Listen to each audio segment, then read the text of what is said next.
that. So Yeah, quite all right. Okay, well, here's what we're going to do. I'm going to start the meeting. I'm going to call it to order at 4:05. And I'm wondering if there's a member of the Fire Commission who would be willing to take minutes today. Is there a volunteer for that? I'm happy to do it. Ken, you want to do that on your I can first do that. try? Sure, I can do that. Okay, Ken, that's a great way to learn actually as to how we do things here. So that would be deeply appreciated. What we do is we take very, Is Ken doing it or am I? Stan or Ken, who would like to do it? I could do it, no problem. I'm fine Okay, with doing it. let's try it. Ken's a willing volunteer, and thank you so much for doing that. All right. We just take very high level minutes. It doesn't have to be a word for word description, but just give the flavor of what we talked about. That'll be the main thing. So that'll be a good experience and a good exercise. Thank you for volunteering. Deeply appreciated. So I'm going to take a roll call now. I'm here. Larry, I think I'm here. you're there. I'm here twice. Okay. Stan, you're here. I am here. Okay. Dave is not with us yet. Yes, he is. What? Oh, he is with us. Yep. Hello? Right in the corner. Hi, Dave. I'm sorry, I didn't see your picture. Thank you. Oh, You're yeah, here. good to see you, Steve. Okay, Chief, you're here. Mayor Kate's here, and our newest member, Ken Johnson. So a welcome to everyone, but especially to Ken, your first meeting. Thank you for joining us. Ken, could you just give us a thumbnail sketch, maybe a minute, and tell us how you got here today? What excited you about the Fire Commission and how you got here? Yeah, sure. You know, I'm a longtime resident of the Bay Area. I was born and raised in San Francisco, and a lot of my family is involved in, giving back to the community. Both my brothers are retired San Francisco police officers. My sister's a nurse. She worked at a community college up in Novato. And I'm a commercial insurance broker, 35 years in the insurance industry. And I work for a firm by the name of Arthur J. Gallagher. We're a global brokerage firm. I place a lot of property insurance, probably somewhere around $14 billion worth of property insurance around the world. And so I'm involved in a roundabout way in the fire community because, I help to protect entities against the peril of fire and other, hazards. So I'm in that world, and I've seen things when you go out to fires and you meet with people right after or shortly after. It's a tough deal, and there's a lot of challenges that are going to be coming to the communities in the state of California now surrounding wildfire. And I know a lot about that. And I thought I might be able to help the community and the commission kind of give you guys a little bit, hey, this is coming towards you, be prepared. And so that's what I do for a living. And I thought I could help.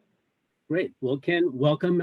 We're happy to have you join us. And I look forward to having your perspective as we have meetings and as we do other activities. Thank you very much. Appreciate it. Okay, so today we have a very special guest, Mayor Kate Collin. So Mayor, I know you have a special agenda for us about resident engagement and outreach. So I'm going to give you the floor right now. thank you, Chair Ms. Rock. Hi, Chief White and everybody else. Sorry for the little bit of me, chatting from the chat room. It's nice to zoom in briefly, and I just want to build on what Commissioner Johnson said. He was recently appointed, and it was a competitive field. So I think his expertise will bring a different dimension to this group, or an added dimension. So nice to see you at your first meeting. So the reason I wanted to zoom in, for those that may or may not know, I've been on the San Rafael City Council. I first got on in 2013, and I was elected mayor last November and sworn in last December. And really taking this time for both a new mayor as well as primarily a new council. We have 3 new council members that were appointed via districts. So we have council member Micah Urenz Gulati, who's District 1, council member Rachel Kurtz, who won her election. So they each were elected. Rachel Kurtz is District 4. And then we appointed, as you well know, Eli Hill, but Fire Commission, here he is, the fertile ground for council members, to the council. And so we appointed him to fill my spot. So we have 3 new council members, a new mayor. We have a pandemic that completely shook our world upside down. So we really wanted to take this time to say, how do we reimagine, reset, evolve, whatever verb you want to use in terms of how we register and connect with our residents as well as our boards and commissions. So there's really 2 parts to it. Not that what we were doing before wasn't working, it wasn't great, it was. But now we know we can do even better. And what we're looking at going forward is looking at 3 different lenses. At least I can't think of a better word. Lens is the word I keep coming up with, that we want to apply to resident engagement as well as our boards and commissions going forward. Those 3 are, how do we continue to harness the technology tools, these powerful tools we have, right? We've been having this conversation 2 years ago. We would have been like, what? You want me to go where? To have a what? You know, so really, how do we incorporate those that continue to be expansive? So how do we harness technology? 2, how do we recognize we are in districts now? How does that manifest? How does it manifest in terms of the input we're getting from neighborhoods? How does that show up in our boards and commissions? Do we start to have spots that are district only? There's pros and cons to all this. There's not one right answer. What we always want is a city that is being connected and that we're getting input from. We don't want a bunch of siloed policymakers. That would be bad. And we call them Marin County behind their back. No, just kidding. So that's the second one. And then the third is how do we be inclusive? So any tools that we do, how do we make sure they are super expansive, that they're available to everyone so that our boards, commissions, as well as the input we're getting reflects a broad swath of the population. And I mean, from a racial standpoint, a socioeconomic, from your renter or homeowner, age, you name it. You know, we want a real mix. And we've done a great job in our boards and commissions to just do that in a organic way. Is there a way that we want to do that that is more formal? So so how are we going to do that? How are we going to bring those 3 lenses? So some of you may have filled out a survey that Thomas Wong actually helped facilitate earlier in the year. We got a great response. We did 2 surveys. We did one to our neighborhoods, and then we did one to our board members and commissioners, as well as the staff, just trying to get a sense of, from the resident perspective, how often do you want to talk to the city? What does that look like? You know, what are you talking about? So that was one. And in terms of boards and commissions, do you feel valued? Do you feel valued? Do you feel like you're getting value? You know, it works both ways. We are so incredibly grateful to all of our volunteers. I mean, other than I would say a stipend that the city council gets, we're all, you know, doing that because we believe in giving back. We believe in public service. We believe in making our community better. So that's a 2-way street. And we got great information back. Some boards and commissions are feeling very valued and feeling very much a part of the system. Other ones are like, can't really see how we're making the product better or really supporting the city. So that's all the things that we're working out. And Thomas Wong's been helping me in the city manager's office. And what we realized was we're really kind of at the edge of our expertise in terms of these subject matters. So we have just signed a contract with a company called Common Knowledge. And it's a firm that specializes in community building and outreach. And actually one of their co-founders is from San Rafael. I've known her a really long time. We've worked collaboratively on other initiatives, but she's never had a project here in San Rafael. So she will be guiding us, and the end product will be a framework that we can then implement in both the resident engagement part as well as the boards and commissions. So there's definitely more to come, but I'm meeting with all the boards and commissions like this, zooming in to say, this is where we are, this is where we're going, because what we realized is that you are all so important to the process, but you might not have had all the information because I hadn't written you, I hadn't emailed you, I hadn't zoomed in. And so that is really what this is about. So I'm happy to take any questions, Chair Mizrak, but it was really just letting folks know where we're going, where we've been, and where we're going. And the last thing I'll say is we hope to start getting this framework. I think our initial report from her will be in the fall. So she's moving pretty quickly in terms of doing stakeholder interviews. So, and I'm happy to come back. I'm happy to work it, through you, Chair, that we can give you information, but we want this to be an ongoing dialogue. Excellent. Excellent. Thank you for the summary. I think we're excited about having you here today, certainly. But we also talked about having maybe a Zoom meeting or some type of meeting with City Council and getting to know the new members. We know Eli very well, In fact, we think you made a great choice in selecting him. He's very talented. So congratulations on that. But we'd love to spend more time talking with you. I think it was about 2 years ago that Dave represented us at a meeting at Pickleweed, which was outreach for looking for people to serve on boards and commissions. And I think that's a great idea to try to have outreaches and information and anything you come up with, and maybe we'll come up with ideas. So sounds like a great idea. Any of the commissioners want to speak directly to the mayor and have any questions or comments? I'll leave it open. I have a question, which is a question in that if we had ideas and wanted to throw them on the table, to whom would we send them? So it's, if you want it, I don't know if the chair wants it to go through him, but ultimately would probably go to Thomas Wong in the city manager's office. Okay. So it's really up to your chair how you want to do that. But, you know, I want all input. I mean, we want all ideas. You know, we're in this together. Yeah, I don't need to be the filter for it. I'd love to get a copy of it if you send Okay. it to Tom. So yeah, send it directly to the people that can take action and make it happen and register it for everyone. And then copy me on it. It would be great. That would be perfect. Yeah. Yeah, Kate, are you going to put something up on the website that would be filter funnel to get comments and what have you to the right parties? If it hasn't been thought of, I would like to make that as a suggestion. That's a good Yeah. idea. Yeah, we hadn't as of yet. But yeah, we will, what I'd like to do is I will forward that to Common Knowledge because they're the ones that are really the experts that we're bringing on. That makes total sense to me, but she might have a reason why, yes, that makes sense. And she might wait till September, but we did get a lot of really good, honest feedback, especially in the board and commission realm. We got a lot of really good feedback. But yes, Great. I will definitely note that. Mayor Kate, will Common Knowledge also be looking in that first bucket that you mentioned about technology tools? So will that include across the board like website plus Zoom meetings like this, but then also social media channels? That's something that we've been talking about as a group here quite a bit in the past year. Will all that be included? That is a great question.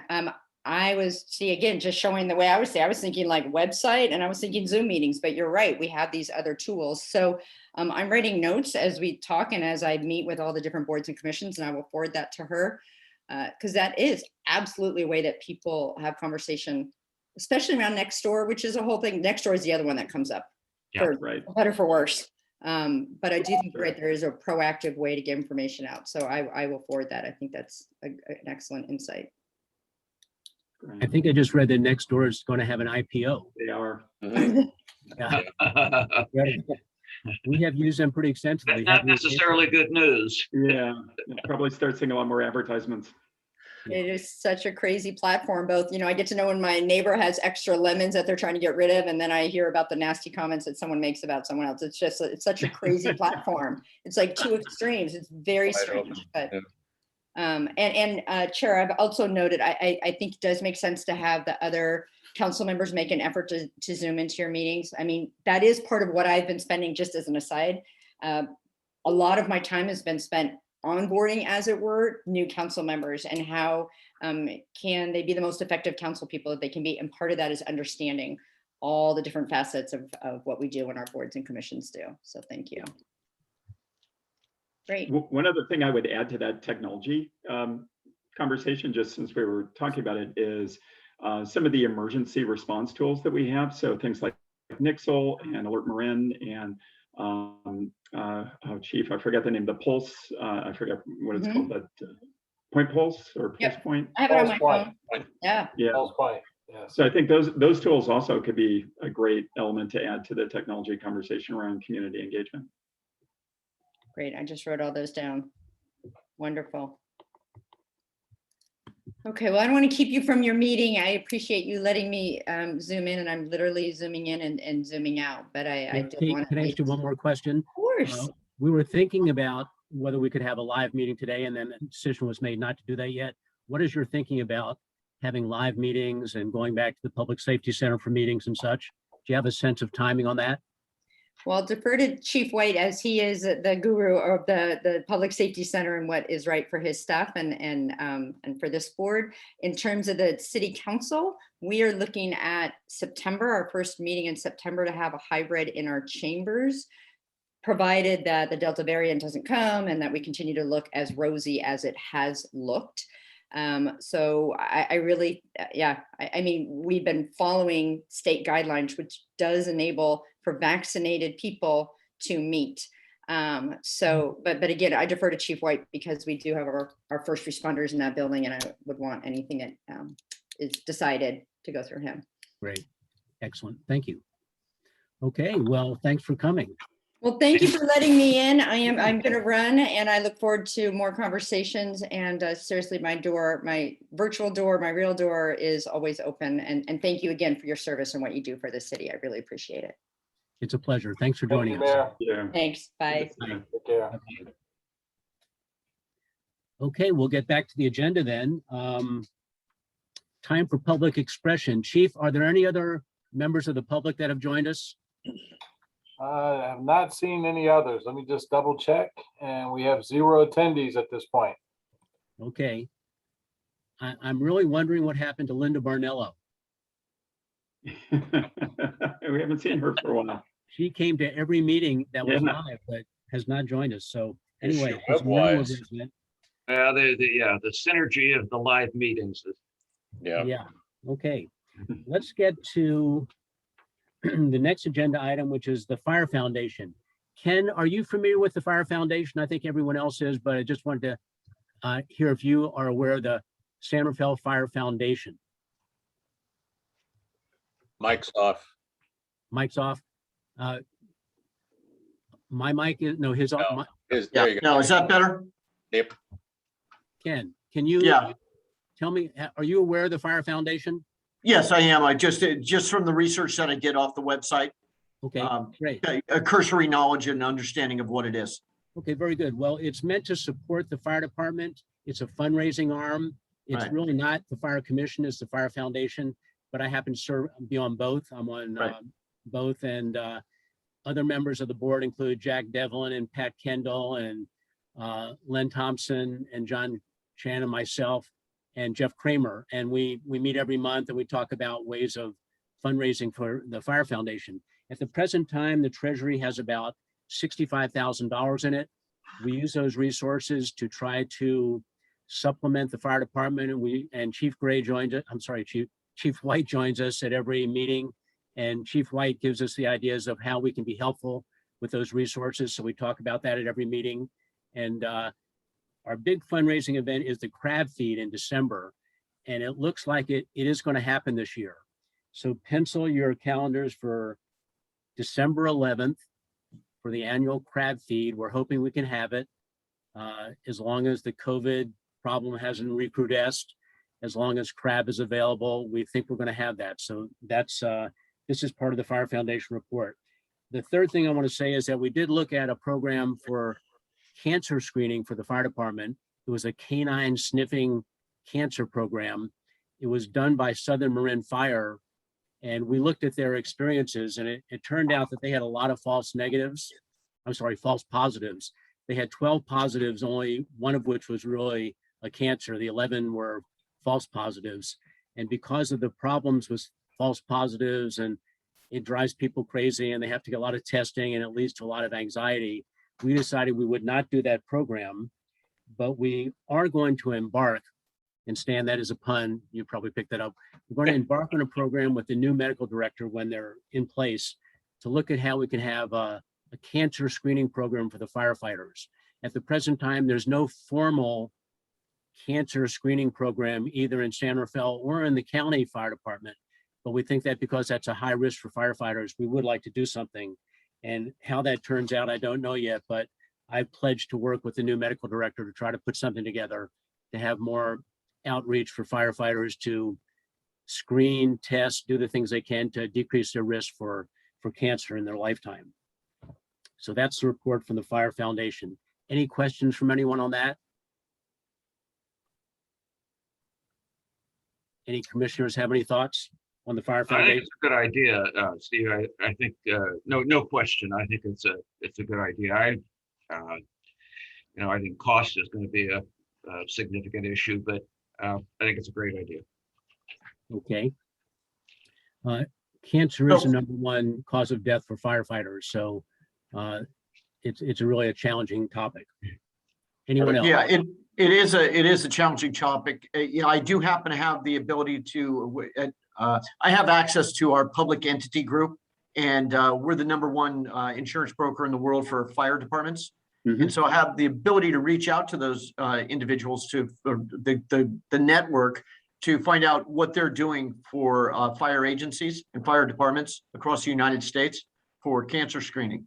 So I could, yeah, I could look at that. I mean, the spot saunas, as I brought up in my initial interview, those were really popular. They came out of Canada and kind of swept across the United States. I don't know if everybody knows what those are. I know the chief probably does.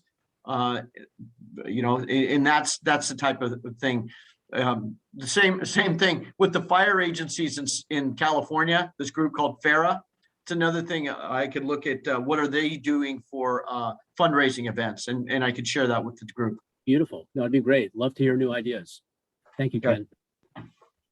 And Steve, I'll reach out to Jack about the traditional publicity. We haven't done it in 2 years now, but just to make sure that we get the correct feed on the calendars. It's great to hear that it is going to happen live again, hopefully. Yes. As well. Okay, that's great.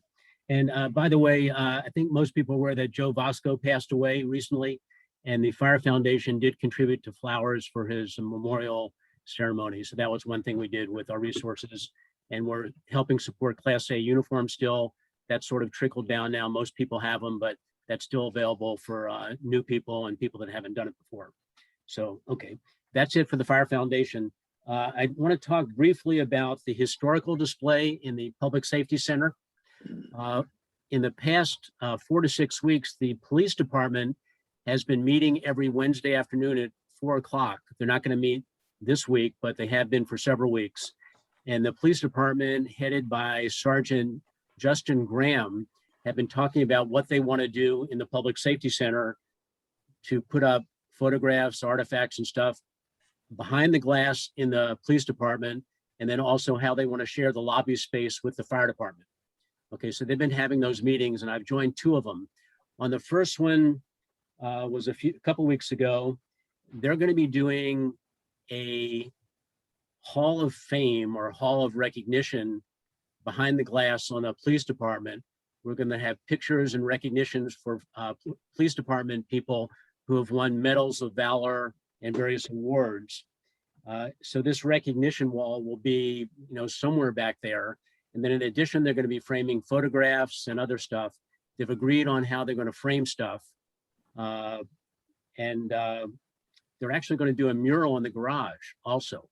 So they're doing several things to recognize the police department behind their glass on their side. Harry Barbier, who's a retired police department person, I think a lot of people know him, has a lot of artifacts, motorcycle gloves, old mace, ticket books, historic mugshots, police radios. He's got all those to donate to the police department to put in display cases and things, and they'll have to decide how they want to do that. So they're pretty active, and they got a good group of active and retired people that are looking at that. The second meeting I attended was also with Battalion Chief Hatfield, and we went out into the lobby and looked at the various spaces where we could put things. The police department wants to put a motorcycle in the lobby that's been modified so it can't be driven, but it has bells and whistles and lights that kids could sit on and push buttons and things. And they also want to put some display cases that we can share.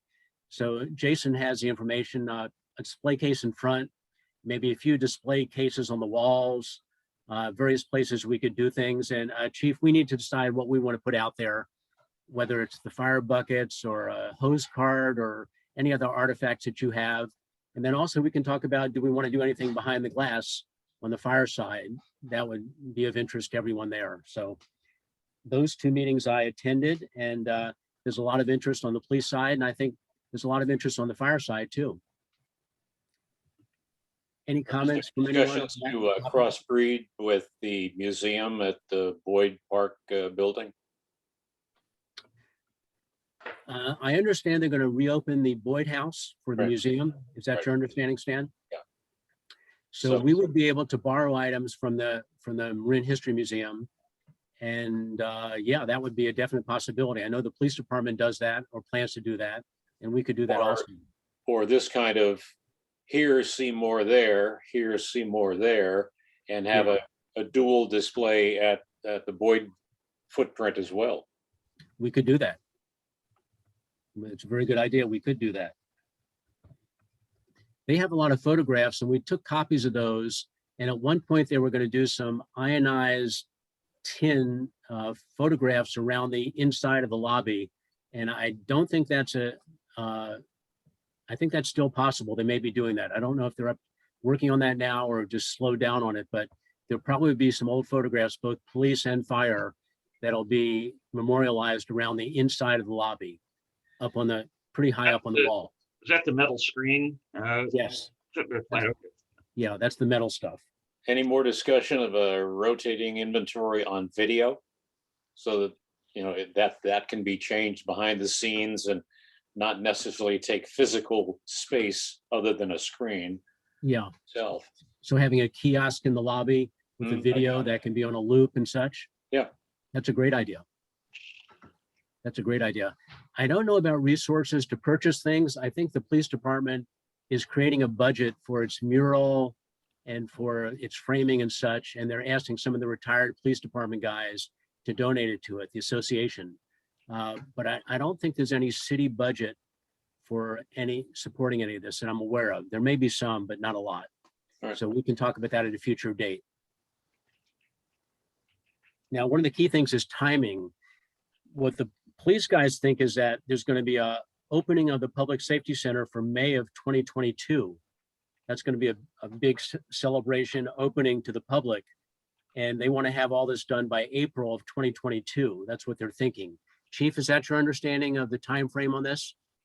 I was told June, but May is close enough, so it could very well be May. Okay. So we have some time, but if people are interested, and in fact, if you want to join this meeting or have ideas, please give them to me and I'll share them. Anything else on the historical display?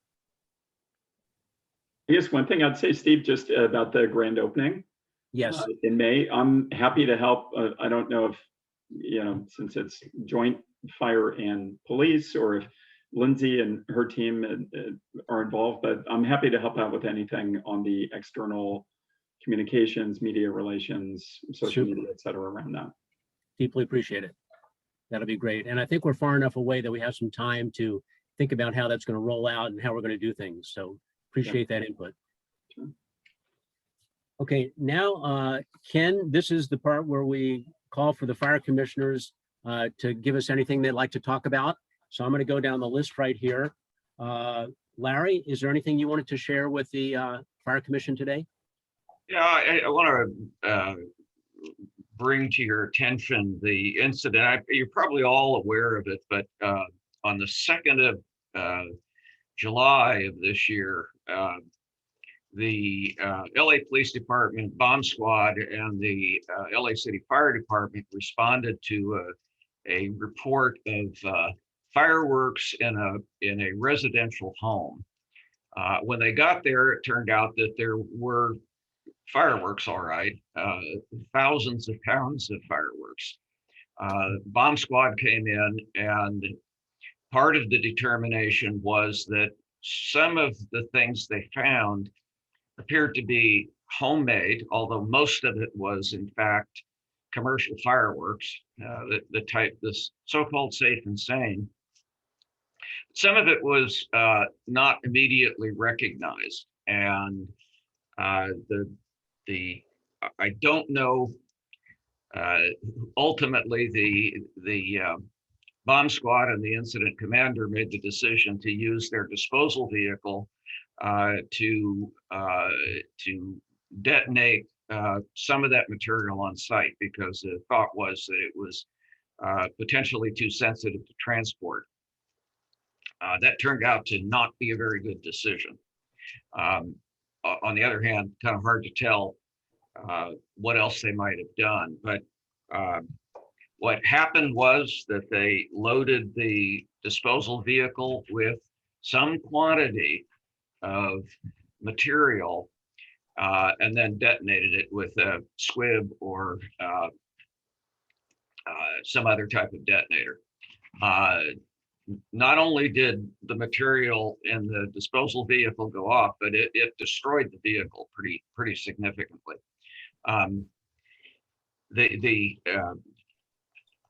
The bomb squad vehicles for handling that sort of thing kind of come in two types. Theirs was a self-propelled truck rig with a built-in cavity. Most of the ones, at least the ones that I've used, are trailer mounted and are what's called a double vented, meaning that when the charge is detonated, it's vented through the top, but it's also vented through the bottom. The truck mounted rigs, as I understand it, are single venting. And it turned out that the explosive load in that device was way higher than what was thought. But even at that, the amount of explosive potential in the so-called safe and sane commercial fireworks is enough to give you nightmares. If you've ever seen large quantities of that stuff go off. In 2016, I had the dubious honor of participating in destroying about 8,000 pounds of commercial fireworks that were confiscated in Los Angeles, similar area to where this most recent thing was. We took it to the fairgrounds, the agricultural fairgrounds in Tulare, filled 8 dumpsters, and then fired it off. And the explosion went on for 15 minutes. And once it was over, the fairgrounds were littered with unexploded ordnance that took several hours to clean up. So keep in mind when you're talking to people about fireworks and the 4th of July and New Year's and what have you, there just isn't anything that is safe out there that families can or should be messing with. And this stuff is potentially deadly, and particularly when you get into people who think they're explosive chemists and they're going to make some stuff of their own. You know, I've been doing it for a long time. The guys in the bomb squad have way more experience than I do. And it still makes all of us nervous when we're doing it.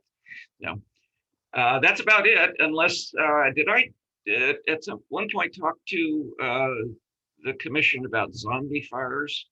Did I ever get, I had this something that I had set aside to talk about months ago, and then we got into Zoom meetings and it never came up.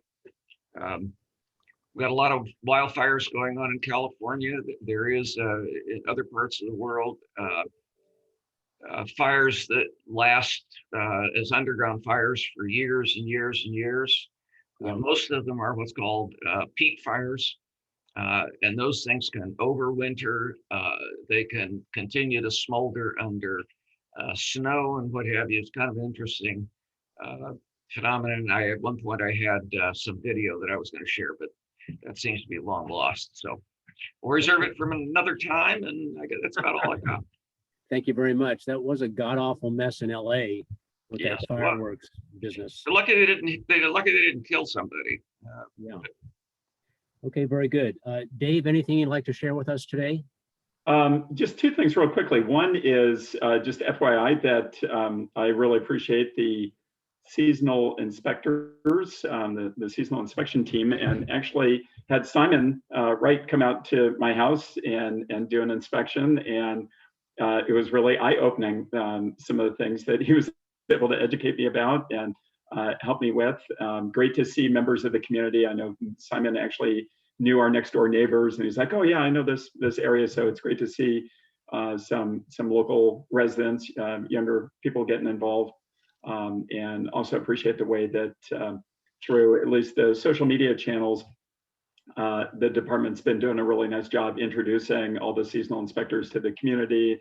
I drive by the public safety center probably a couple of times a week. I see all the cars out there. So I think we're really creating a lot of awareness about the resources that are available and the importance of the community and residents to take advantage of those resources and protect themselves.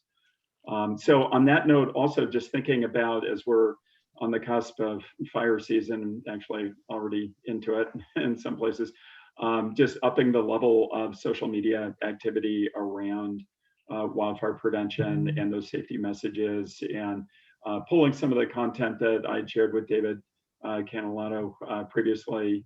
I know there have been some really good things in the past couple of months that I've seen on there, and I think it just helps to keep that level of activity up, and also using Nextdoor to push some of those messages out, because I'm sure we're on the cusp of a doozy this year. Yeah. What work did you do to clean up your house and make it perfect? Well, I had done this a couple of years ago, but we had junipers, as many of the other homes in our community were landscaped with back in the mid 1960s when they built this area. So we had all those yanked out quite a long time ago. The one thing that has been a problem is just a lot of needles and other leaves that are accumulating in gutters and on the top of the roof. I don't necessarily have visibility into that, because some of it is in a really high place where you can't really get to it, and there's quite a bit there, and I think that's an immediate concern to address, knowing that as soon as those embers start flying, they're going to catch. Yeah, very good. Thank you, Dave. Stan, do you have a report for us today? I'd like to thank Mandy Chapman for her visit to my house. Maddie, Yeah, Maddie. Did I say Mandy? Maddie. Is that Maddie? Maddie Chapman. Interesting engagement. I and a friend of mine, neighbor, were leaving the neighborhood with my handy dandy 4x8 trailer, which goes off to the dump about once every other month. Stopped at the corner when I saw two people dressed in uniform, blue to blue to blue, but facing away, so I didn't know who they were or what they were up to. And I turned and looked and immediately picked up with the logos, stopped and had a chat with both of them, two young ladies, Maddie being one of them. Great conversation, really knew what they were doing, and to use the colloquial, really had their act together. So I pointed a few things out on my block that I thought needed attention, and then I left. Came back, they had finished their inspection of most of the neighborhood. My wife gave them a tour around, what have you. And yes, I had marching orders, and it's exceedingly well done. There's one question I do have, because there's reference to a follow-up inspection, but with no indication of when that may occur. But in my case, the culprit was bamboo. I knew that. I have known that forever. It was there as a visual block between my house and my neighbor's house. It's gone. Can't tell you that I like the view, but I'll come up with something else. Yeah. But the program is working quite well. Outstanding. Then you're aware of the tenacity of bamboo, yes. right? Yes. It's Yeah, gone for now, but I know. Now, one of the things I am told that kills it is vinegar. Yeah. So it kills everything else around it too, probably. But It's like a zombie fire. It can come Yeah. back. yeah. Okay, good. Ken, is there anything you'd like to share with the commission today? Sure, and it might harken back to my initial interview with the commission, but it's kind of an important fact that the people on the commission might be questioned about. It has to do with Insurance Commissioner Ricardo Lara's decision to put a moratorium last October on insurance companies from departing from the state of California for homeowners insurance. Well, it's coming upon us, and it's going to happen. I work with a community in the East Bay, and all of a sudden, last week, about the middle part of last week, USAA sent out a tremendous amount, very surprisingly for that insurance company, sent out a surprisingly number of non-renewals. Ooh. And that community happens to be in a wildfire zone, and it's going to be a difficult task for these people. What's going on? I have had a couple of things to share with you guys if you want to see it on the screen, but basically anybody that has a home over $3 million in California, it's a tight marketplace for them. The insurance companies, the big guys, they want out of the state of California, and they're going to depart. And when they do, there's potentially 2.4 million homeowners policies that would be non-renewed. Those insurance companies, the Travelers, the Nationwides, the AIGs, the Liberty Mutuals, they don't want to not come back, but they want to come back on their terms because of Prop 103, they can't raise rates in relation to the losses that they've experienced. So they're kind of hemmed in. So if they leave, they can come back on a non-admitted basis, which allows them to change the terms and conditions of their policies, which what you will see, and this directly could affect the insurance commissioners. You'll see, say, Liberty Mutual come back on a non-admitted basis. Well, there's nothing wrong with that because they're financially solid companies, but they're going to come back with large deductibles on wildfire for named wildfire. And this is something that you've seen in Florida for windstorm.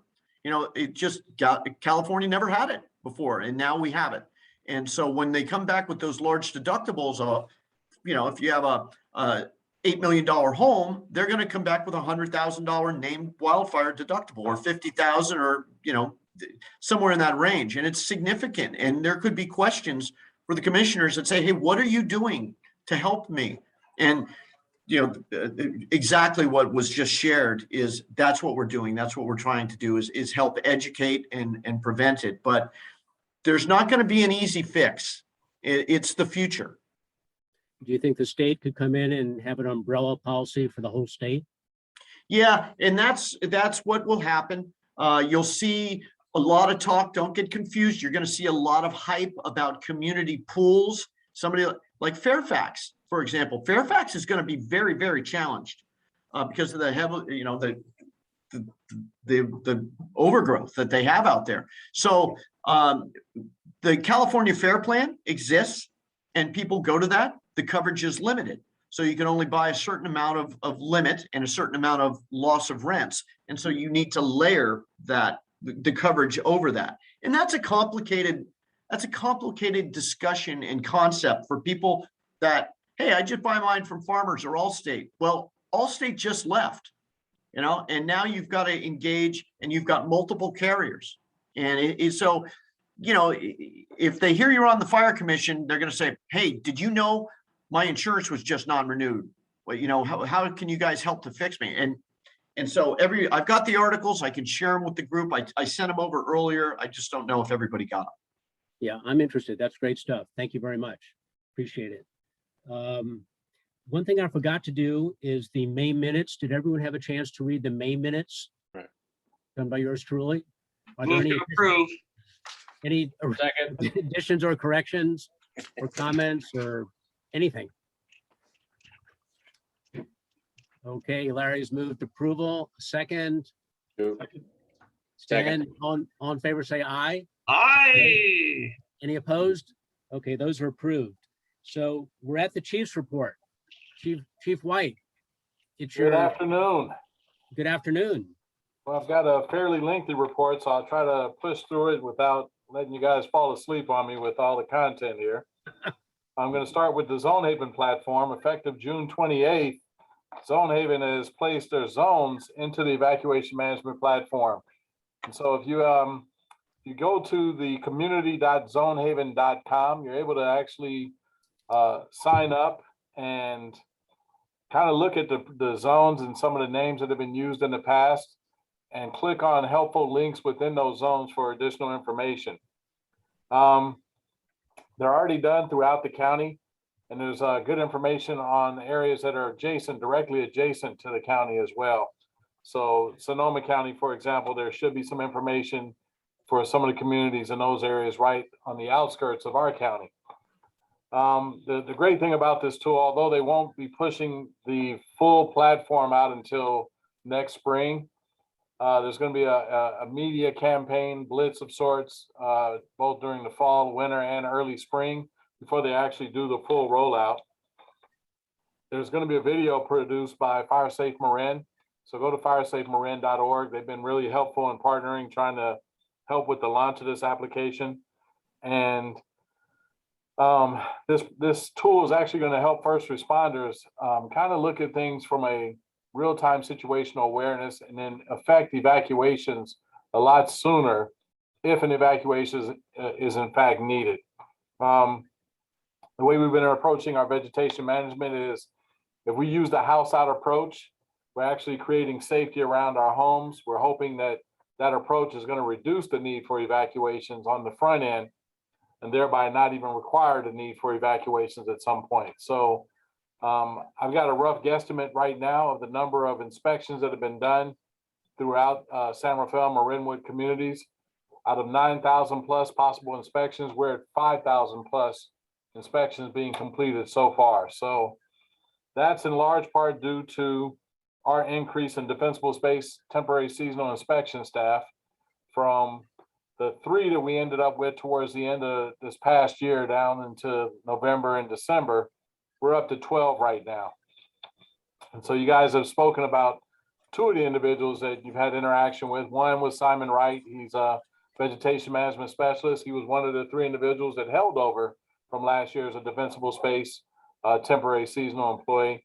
And the other is Maddie Chapman. She is an actual defensible space inspector, and she's temporary and seasonal as well. But we're really hopeful that, you know, we've got a couple of vacancies that just recently occurred. We're hopeful that we'll be able to fill 1 or 2 of those vacancies with some of these qualified temporary seasonal staff. We've really done an excellent job, and I give Quinn Gardner and David Catalanoto and others a lot of credit for helping to identify, and Chief Gray for that matter. He's been part of this process, assisting us as well, providing the training and evaluation of some of these personnel. So it's been a real huge opportunity to watch these individuals go out and really be so well received in the community, because some of the comments you've made today have been replicated in multiple instances in other parts of San Rafael and Marinwood.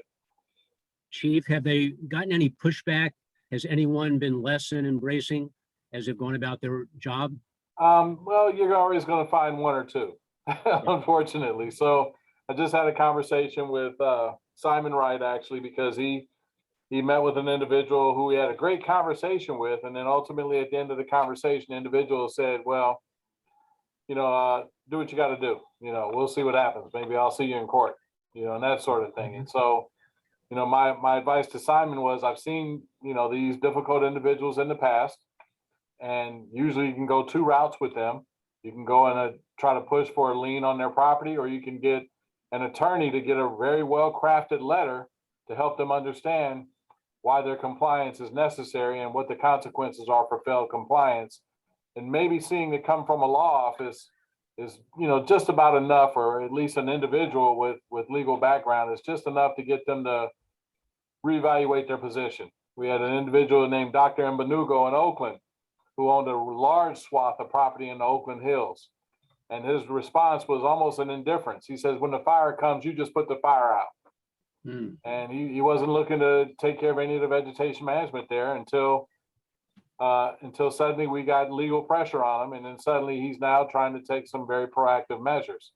So you'll run across that on occasion, you know, but I got to admit, you know, 99.9% seem to understand and value and appreciate the complexity of the situation and the recognition that things could go awry if you don't take care of your property and are being proactive. You just have those 0.1% that for whatever reason have challenges with authority, or sovereign citizens, or any number of other things you could guesstimate, right? So, yep. Well, that's good. That's great. Thank you. Yes, no, absolutely. So I'm gonna move on to our new recruit class that started on June 10th. We have 6 individuals who are joining our fire department families. One of those individuals is going to Central San Rafael. And the pictures that you see in the report are of 5 individuals who we're really hopeful all 5 will make it through. I understand there's one individual who may be having some challenges. He may have an injury that could be aggravated. And so I think he's trying to tough it out, but we'll see what happens. But that being said, these were the final individuals we had remaining on that last list. And so we've actually opened up a new recruitment. And just yesterday, myself and Chief Windrum last night provided a firefighter paramedic recruit, or should we say, an applicant orientation. So that folks who have an interest in becoming members of the San Rafael Fire Department would understand as much as they need to really understand about our process and what we're looking for and how to prepare for that process. And so given that, you know, I'm happy to see that we had a good maybe 15 or more people on that orientation yesterday, and already got some great feedback from one of the candidates who reached out to Human Resources and said that he was really impressed that Chief Windrum and Chief White presented themselves, and now he's definitely applying for the department. So, and that was the one individual, ironically, who I don't think asked any questions. So, but he was impressed one way or the other. He was paying attention.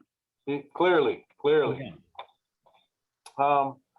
Captain Nick Giusti has stepped up to provide that current academy, and that academy will end in roughly 2.5 weeks or so at the most.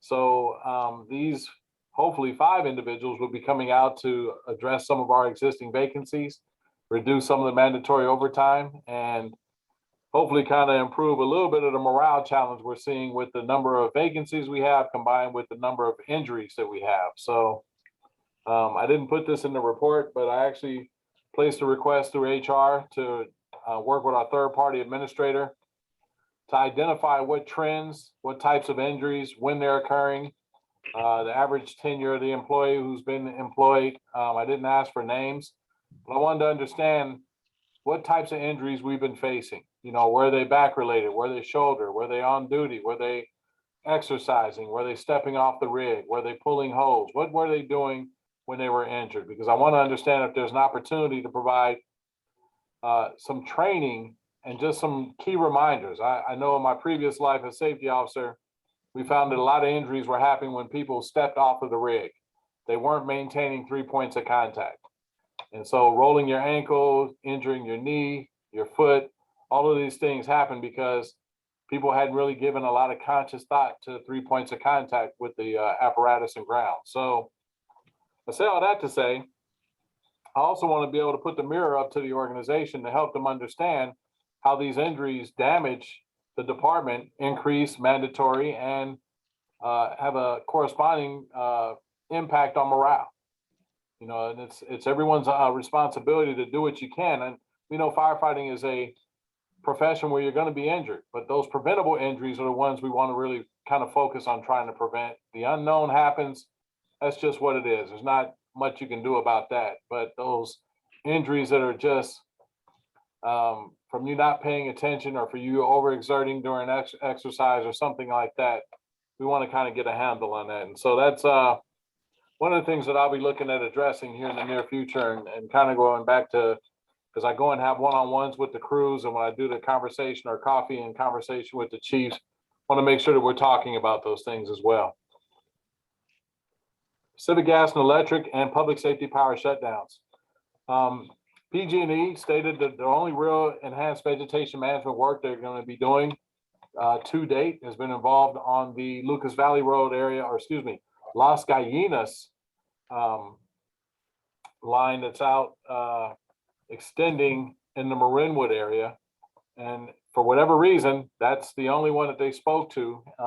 Maybe they see it as a high priority area that really needs attention that they haven't given enough attention to.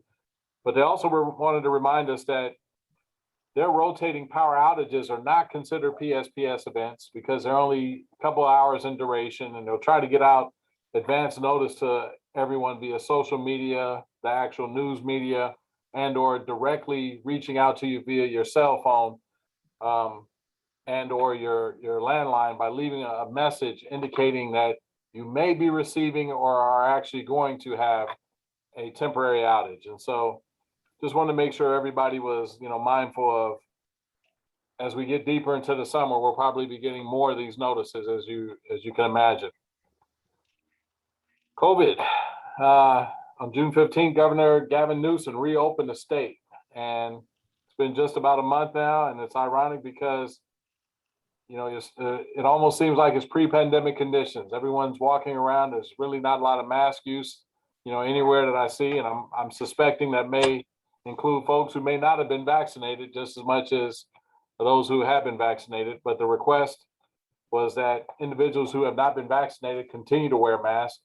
And I think that's the prudent thing to do as you consider what's taking place right now with what they say are skyrocketing infection rates for unvaccinated persons who are exposed to either the Delta or the Delta plus variants of the virus. And so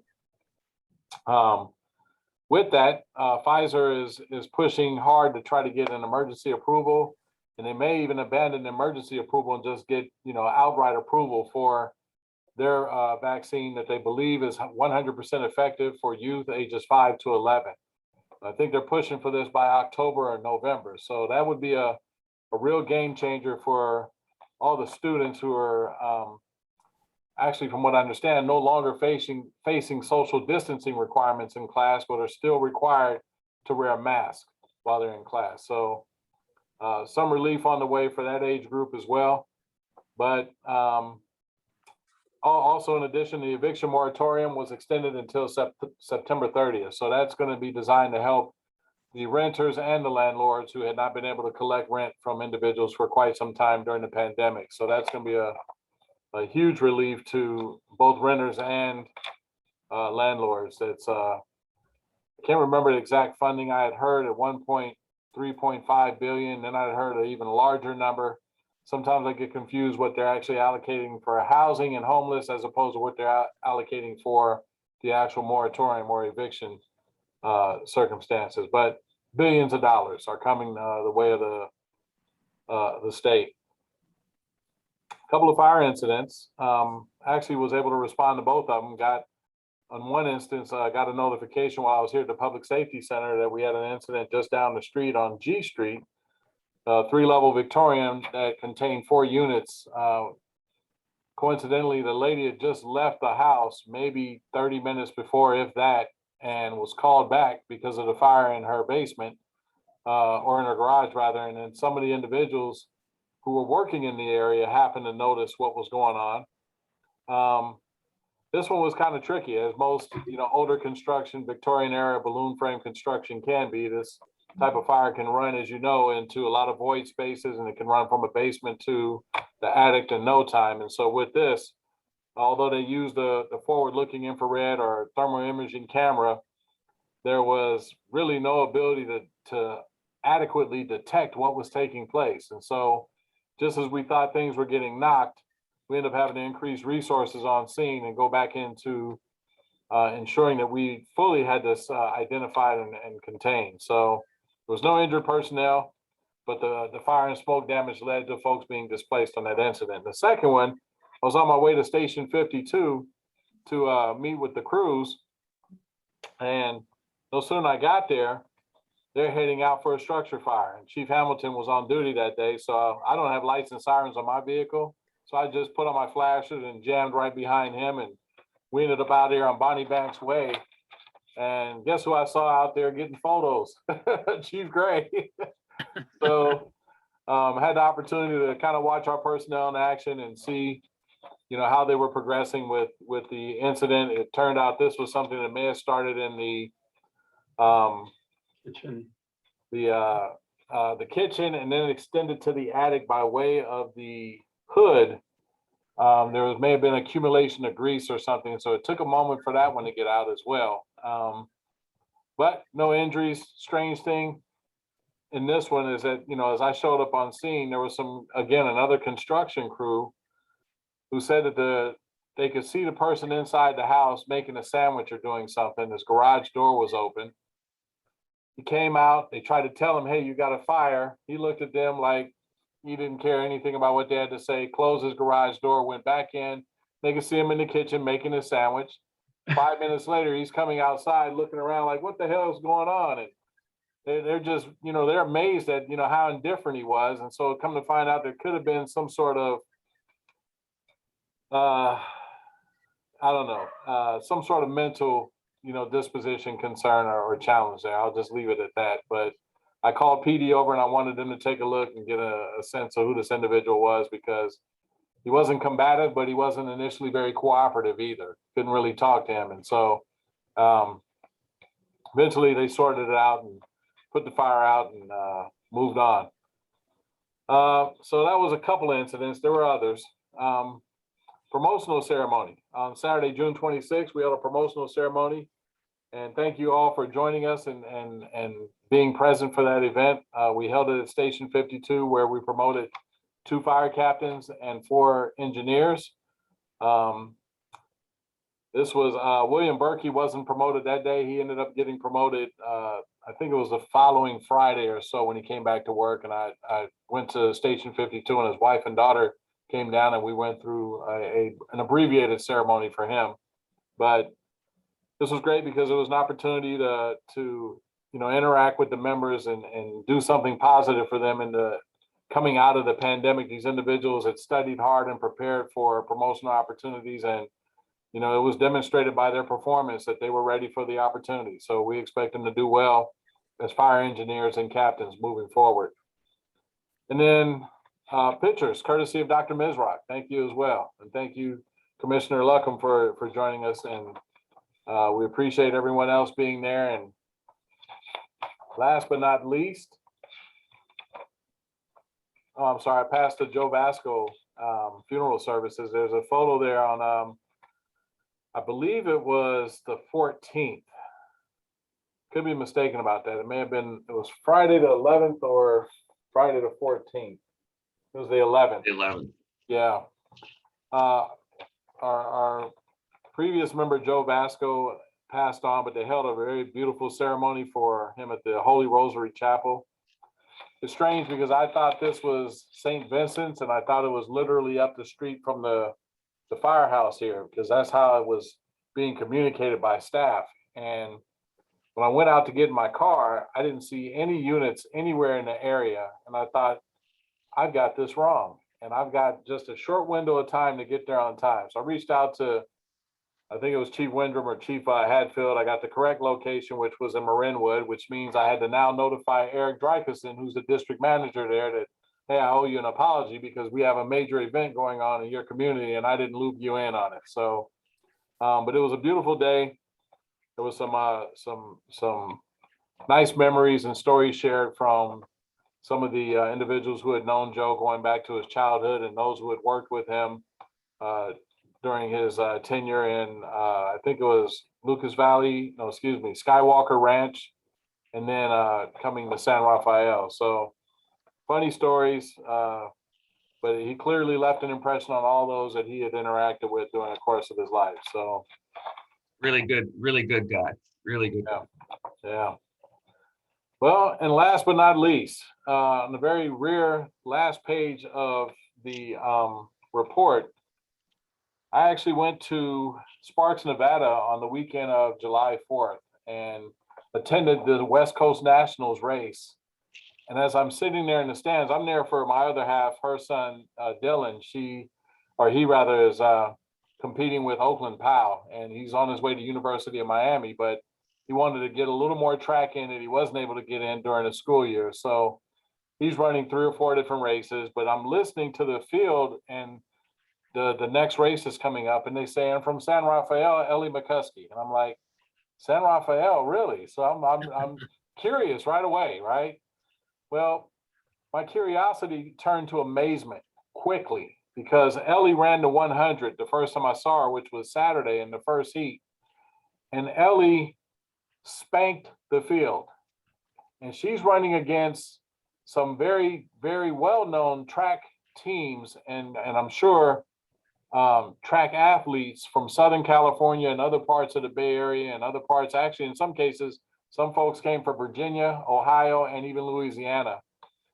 But not only did Ellie go out and not just, blow the field away, she came back the second day. I went over to try to find them the first day and it was too late. I missed it. But I had introduced myself to someone who was sitting there and I said, well, I'll see her in the final tomorrow because, clearly she had won. And so she was moving on to the finals.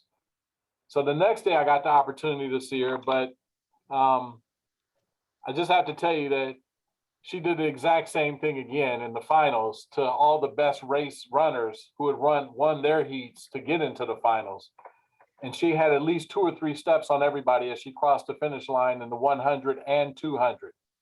And if you look at the picture of Ellie, she's a smaller statured young lady, but she's got lightning in her legs. So I gotta tell you, it was a pleasure watching her. I hope you hear great news from her coming out of either Houston or Jacksonville, Florida, where they're going to be heading to for the AAU finals coming up in August. I really, I have to give her dad credit. I didn't know it was her father at the time because I was talking to her mom, and I said, whatever you do, Ellie, keep listening to your mom and to your coach. But turns out later, the Marin IJ did an article on her, and they said, and her dad, such and such, Hay, Dan Hay.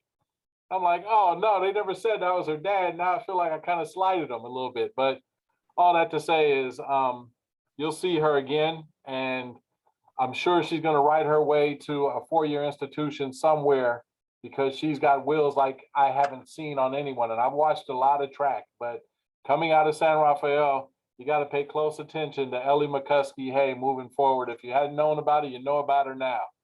So recruiter early. For the fire department. Here's the thing. I do want to try to find an inroads to having her perhaps join our first ever girls camp, but it's going to be something I still need to work on with the other county fire chiefs. I brought it up when I first got here last year, but now that we're coming out of the pandemic, my hope is we can put something together maybe as soon as next summer. So that would be a great idea, and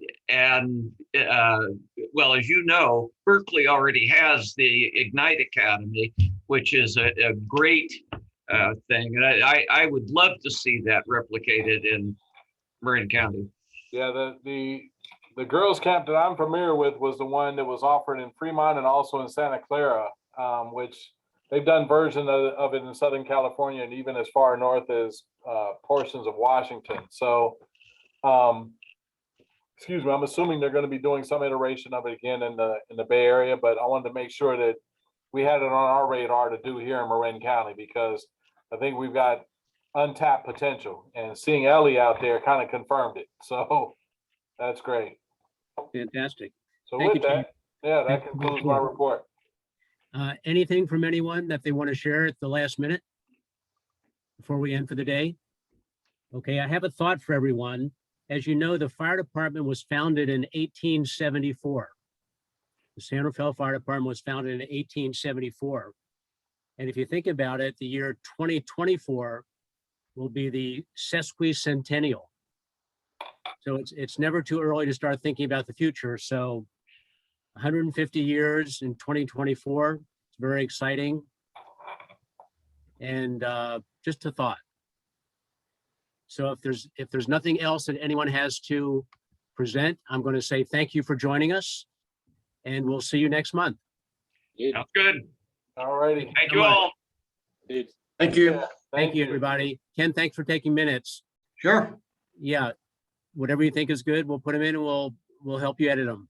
Okay, I'll get them out. Thank you so much. No rush. You got plenty of time. Thank you All so right. much. Thank you. Take care. Bye-bye. All righty. Thanks again. Bye, Bye-bye. Chief.